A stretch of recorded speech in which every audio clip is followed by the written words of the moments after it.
Becoming yourself is one of the most challenging experiences you'll ever go through. It's confronting, overwhelming, frightening, and most of the time, deeply confusing. You want to do it right, as always, but it gets messy. And that's exactly the thing. The mess isn't a sign that something has gone wrong.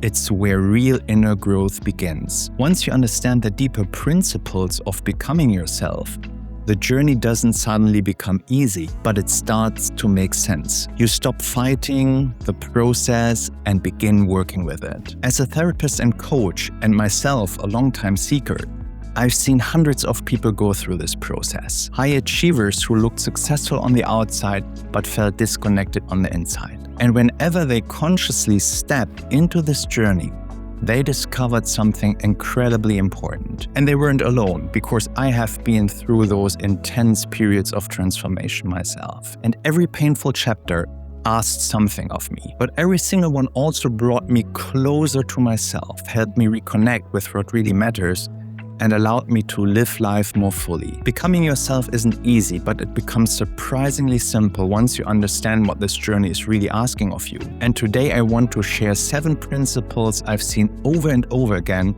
both in my own journey and in the people I've worked with. If you are right now in the mess of becoming who you really are, these principles will help you find your way. So let's go in. Pain begins transformation. Let's be honest. We want to stay comfortable. But without a certain pressure, it's very difficult to make the next step. And oftentimes, this crisis and this pain is the invitation for growth. You might have things sorted out in one area of your life, and in other areas, you start crumbling. Maybe you recognize that your marriage isn't working as it has been. Maybe you recognize that your kids are not connecting to you as well. Some of us are in financial crisis, or we are doing business with a partner that oversteps our boundaries far too often, and we are not able to express ourselves. All of these things can be really painful, and we try to shy away from it. But actually, if we understand that this pain is not punishment, but an invitation for growth, things become easier. The big question is, are you willing to accept this invitation and follow along with it? Or are you pressing against it? Principle number 2, intensity is part of being human. We live in a culture of quick fixes. 5 habits to be successful, 7 golden steps to be happy. But actually, life has a different way of moving things forward. When you look into the biography of people, known and unknown, that have been really moving forward, that have been transformed through their lives, you see that they have been going through the fire. They have been able to hold against this intensity or to stabilize in this intensity. And this is where the image of the phoenix that is rising out of the ashes is coming from. If we are not able to stay in the fire, if we are not able to stay sane while going through the intensity, life becomes difficult and we start to suffer under it. So learning to stay in this intensity is actually what brings us to resilience. Now the question is, how do we learn to stay in the intensity? Principle number 3, difficult emotions are the doorway. It's normal that we want to prevent difficult or painful emotions to arise. This is why we are suppressing them consciously, or we are not even aware of what we are suppressing. It's always fascinating to see that in those moments of crisis or in those moments of deep transformation, when the pain really comes forward, that we suddenly start to feel emotions that we were not even aware of. We don't even recognize where they are coming from because we have piling them up in the garage of our emotions. We were not able to process them in the moment when they really knocked on the door, so we just piled it up there. And now in this crisis where the pressure gets so high, we have to face them, we have to feel through them. And it's also an incredible invitation because under this pressure, you are tapping into those and you are able to see them and become conscious. And this becoming conscious is exactly what it's all about. We want to become conscious about the stuff in the garage. We want to tidy it up.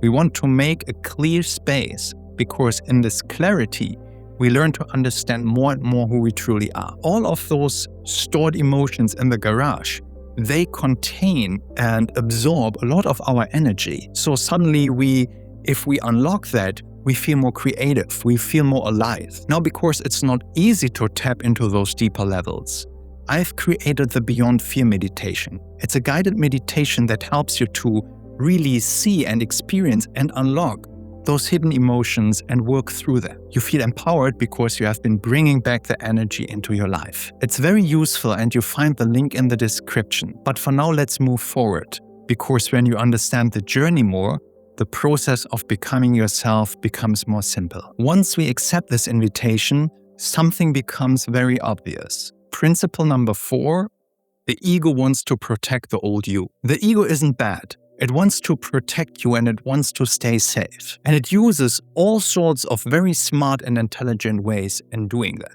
Maybe you are in a situation that really feels uncomfortable in a relationship, and instead of solving it and feeling it, you withdraw from a relationship, you really exit it. Or when you recognize something feels uncomfortable, you start doom scrolling or do other stuff, distractions of all sorts. Another one that is very common is negative inner self-talk. So we are kind of judging ourselves because things are not working out.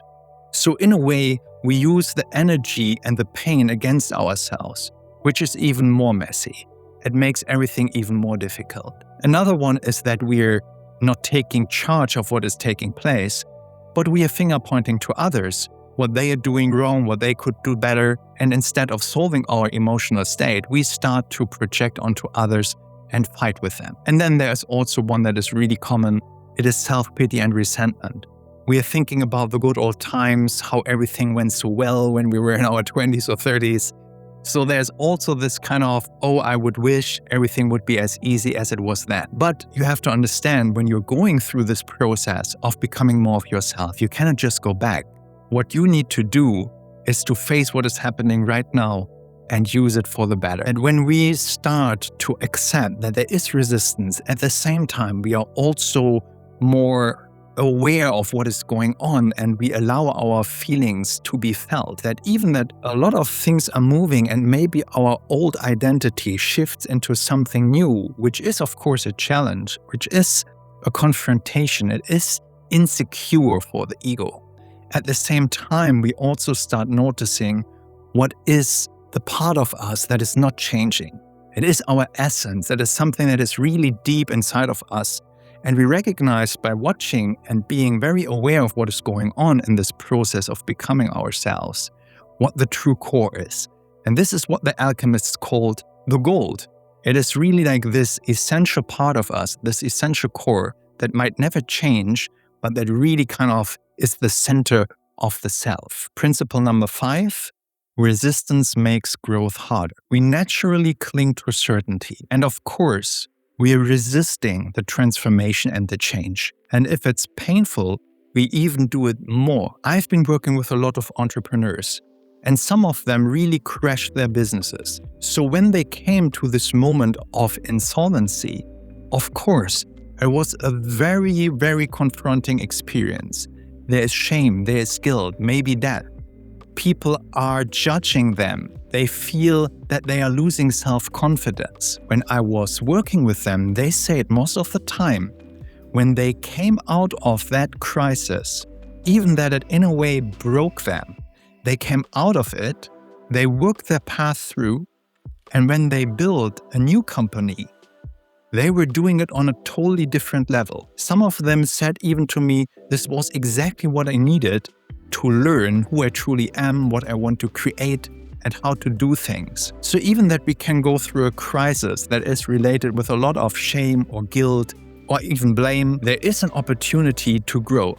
And when you take this opportunity, it can really bring you to totally new levels. This is the building from the ashes. This is the phoenix rising out of its own destruction. But let's be fair, it is a very difficult thing. So when you are in the midst of this process, it feels like a mess, and it's not making things easy just to understand that. And because it is an experience, it's so important to process and integrate those emotions, those feelings, and really learn to find this new identity, this new version of yourself with a really grounded way of doing that. So if resisting makes it harder, what's our alternative? Principle number 6, participate and surrender. You have already been building incredible things in your life. You can rely on that. And of course, you have been maybe more building in the outer world, but you can also trust yourself that you can build within. And when you start to trust yourself and the intelligence of life, that even that you are going through this painful process, there is something in it for you to learn. You start to lean into that process. You're not fighting against it. You are not running away. You lean in.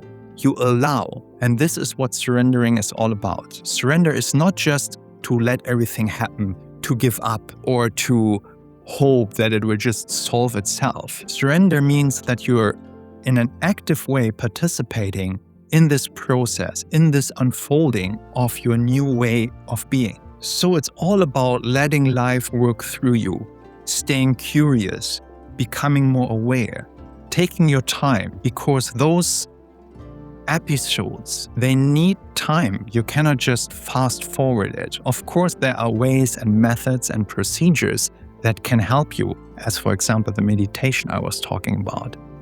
But still, there is a natural flow in how these things work out. And you need to give it time. Allow yourself to fail in that, to work with that, to grow with that. And this will make things much more simple. And you are stepping more and more out of the mess. And when you begin living like that, something beautiful is happening. Principle number 7, the reward is becoming yourself. Think back to a difficult time in your life. Of course, when you were in it, it was messy. But when you moved through it and you took the challenge and you transformed, what did you bring back? Most of the time, we are learning something essential. Maybe it is about how we can work out relationships. Maybe it is how we work with our creativity and build something new. There's so much to learn in all of that. Oftentimes we experience a new form of authenticity. In a way, it feels much more aligned how we present ourselves, how we are walking through life, how we feel inside of ourselves.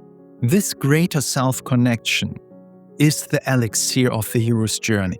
The hero is going through a lot of different challenges, but then when he is in this moment of finding the treasure, of finding the elixir, he is bringing exactly that back. This is the gold of the alchemist that I was talking about.